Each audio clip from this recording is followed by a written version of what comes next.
Life में सबके ही कुछ ना कुछ चलता रहता है। रोज़ की दुनिया नए नए चैलेंजेस हमारे सामने लेके आती है। अब उन चैलेंजेस से कैसे हम उभरें, वो हमारे हाथ में है, बाकी कुछ हमारे हाथ में नहीं है। अगर कोई आपसे कहे कि आपका भाग्य पूरा बदल जाएगा या मैजिक क्रिएट हो जाएगा, तो ऐसा कभी होगा नहीं। हाँ, थोड़े थोड़े बदलावों से आपकी लाइफ और बेहतरीन और इजी और स्मूथ हो सकती है। वो ज़रूर आपके साथ हो सकता है।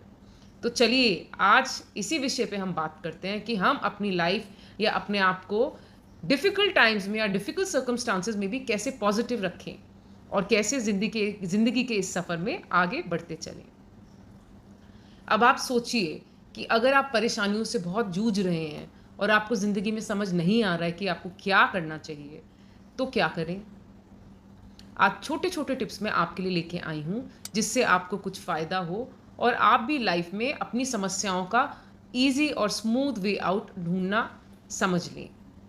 तो चलिए, अब मैं आपको बताऊँगी कि अगर आपकी ज़िंदगी में बहुत प्रॉब्लम्स आ रही हो और आपको समझ ना आए कि मैं खुद कैसे पॉज़िटिव रहूँ, जब मेरे सर्कमस्टांसेस आस-पास इतने बेकार हैं या इतने मुझे दुःख देते हैं, तो मैं क्या करूँ? आपको क्या करना चाहिए कि कोई भी प्रॉब्लम से जूझने के लिए पहले तो अपनी इंटरनल स्ट्रेंथ को डेवलप करना सीखिए। एक तो सेल्फ डिपेंडेंस बहुत ज़रूरी है। दूसरों से एक्सपेक्टेशंस अपनी बिल्कुल कम करें, अगर ज़िंदगी में आप खुशहाल ज़िंदगी जीना चाहते हैं। जब आपकी एक्सपेक्टेशंस ही कम हो जाएँगी, तो फिर दुःख किस बात का? रोज़ जब सुबह आप उठते हैं, एक नई सोच के साथ उठिए कि आज का दिन मैं कैसे व्यतीत करना चाहता हूँ या चाहती हूँ। सुबह-सुबह उठिए, अपना चाय का एक अच्छा सा कप पीजिए और फिर थोड़ी-थोड़ी पॉज़िटिव अफ़र्मेशन करिए। यहाँ मैं आपको 2-3 पॉज़िटिव अफ़र्मेशंस बताऊँगी जो आपको बहुत फ़ायदा दे सकते हैं और जिनको रोज़ रिपीट करने से आपकी एनर्जी और आपकी ऑरा भी क्लियर होएगी और आपका माइंड और पॉज़िटिव सोचने लगेगा। तो चलिए, सबसे पहली पॉज़िटिव अफ़र्मेशन जिसकी हम डिस्कशन आज करेंगे वो है कि I am blessed beyond my fondest dreams. I am blessed beyond my fondest dreams. ठीक है? ये सबसे पहली अफ़र्मेशन है। My life is abundant and blessed. My life is abundant and blessed. ये हमारी हो गई second affirmation. Things are magically working out for me. Things are magically working out for me. ये हो गई हमारी तीसरी एफर्मेशन।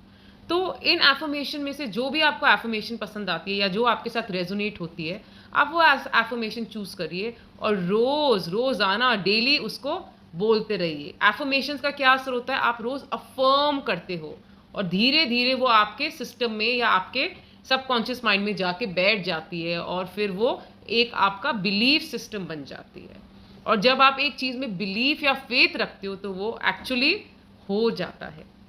तो इसीलिए ये एफर्मेशंस बहुत ही प्रभावित करती हैं और बहुत ही इम्पॉर्टेंट होती हैं। दूसरी चीज़, आप एक और चीज़ कर सकते हैं, रोज़ बैठ के आप थोड़ा बहुत मेडिटेट करिए। रोज़ आप ध्यान लगाइए, सिर्फ 5 मिनट या 10 मिनट लगाइए ध्यान, उससे ज़्यादा करने की ज़रूरत नहीं है। अगर आपको कुछ नहीं समझ आता तो मैं कैसे शुरू करूँ? मुझे तो मेडिटेशन का कुछ पता ही नहीं है। तो ध्यान लगाने के लिए इतना कुछ आपको नहीं करना होता, बस आप अपने मन को और माइंड को शांत करने की ज़रूरत है। क्योंकि हमारी लाइफ में इतना स्ट्रेस है रोज़, इतनी सोच हम लगाते हैं अपनी दुनिया में और ज़िंदगी में कि हमें समझ ही नहीं आता कि हम अपने आप को कैसे शांत और काम करें। वो वहाँ मेडिटेशन आपकी बहुत मदद करती है।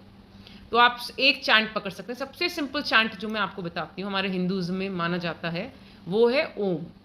ओम चैंटिंग आप रोज़ शुरू कर दीजिए, ठीक है? एक माला रोज़ कर लीजिए। उससे क्या है, आपका मन शांत होगा, आपका माइंड भी शांत रहेगा और आप थोड़े स्ट्रेस फ्री हो जाओगे। तो ये आपके लिए दूसरा टिप मैं आज लेके आई हूँ। अब बात करते हैं एक और टिप का जो आप कर सकते हो। आपको क्या करना चाहिए? अगर इन दोनों में से आप कुछ और नहीं करना चाहते, तो आप नेचर में ज़रूर जाके बैठिए। इनफैक्ट अपने शूज़ उतार कर आप मड पे भी चल सकते हैं, उससे आपको बहुत फ़ायदा रहेगा, ठीक है? तो आराम से आप बाहर जाके, चाहे शूज़ के साथ अगर आप वॉक पे जाना चाहें, वॉक पे जा सकते हैं। नेचर में जाके थोड़ी देर आप बैठिए, शांति से, बिना किसी से बात करके। उससे भी आपके मन को बहुत शांति मिलेगी और बहुत पीसफुल फ़ील करेंगे आप।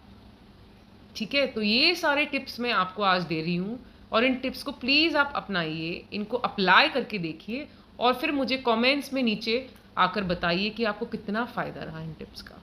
चाहे वो अफ़र्मेशंस हों, रेगुलरली उन्हें प्रैक्टिस करके देखिए over a period of time, चाहे मेडिटेशंस हों, चाहे आप कोई चांट भी कर सकते हो। एक चांट पकड़ के उसी को बार-बार रिपीट करना, उससे एक ध्वनि क्रिएट होती है। जैसे हम ओम चांट करते हैं, उससे हमें काफ़ी पीस मिलता है। इसीलिए हमें इनमें से कुछ एक पकड़ना चाहिए और रोज़ उसे प्रैक्टिस में लागू करना चाहिए। तो हमारी लाइफ बहुत बेटर हो सकती है और हम काफ़ी पीसफुल फ़ील कर सकते हैं। तो इसी के साथ आज मैं ये वाला एपिसोड ख़त्म करती हूँ और आशा है कि आपको ये टिप्स पसंद आए हों और अगर आपको ये टिप्स पसंद आए हों तो प्लीज़ नीचे कमेंट में कमेंट्स डालिए, नोटिफ़िकेशन आइकॉन में आप हिट करिए, मुझे फ़ॉलो करिए कि फ्यूचर में भी मैं बहुत अच्छी-अच्छी वीडियोज़ आपके लिए लेके आऊँ, जिससे आपको बहुत फ़ायदा हो। Thank you.